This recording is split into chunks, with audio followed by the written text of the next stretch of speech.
രഹസ്യ വിചാരണയ്ക്ക് പുറത്തു കൊണ്ടുവരാൻ ഹേറോദേസ് ഉദ്ദേശിച്ചിരുന്നതിന്റെ തലേരാത്രി പത്രോസ് ഇരുചങ്ങലകളാൽ ബന്ധിതനായി 2 പടയാളികളുടെ മധ്യേ ഉറങ്ങുകയായിരുന്നു. പട്ടാളക്കാർ കാരാഗ്രഹവാതിൽക്കൽ കാവൽ നിൽക്കുന്നുണ്ടായിരുന്നു. പെട്ടെന്ന് കർത്താവിന്റെ ഒരു ദൂതൻ പ്രത്യക്ഷനായി. ആ മുറിയാകെ പ്രകാശം നിറഞ്ഞു. അവൻ പത്രോസിനെ പാർശ്വത്തിൽ തട്ടി ഉണർത്തിക്കൊണ്ട് പറഞ്ഞു, വേഗം എഴുന്നേൽക്കൂ. അപ്പോൾ അവന്റെ കൈകളിൽ നിന്ന് ചങ്ങലകൾ താഴെ വീണു. ദൂതൻ അവനോട് പറഞ്ഞു, നീ അരമുറുക്കി പാദരക്ഷകൾ അണിയുക. അവൻ അങ്ങനെ ചെയ്തു.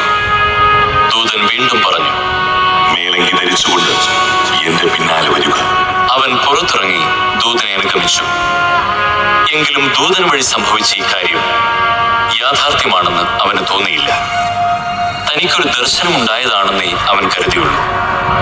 അവർ 1-ാമത്തെയും 2-ാമത്തെയും കാവൽ സ്ഥാനങ്ങൾ പിന്നിട്ട് നഗരത്തിലേക്കുള്ള ഇരുമ്പ് കവാടത്തിലെത്തി.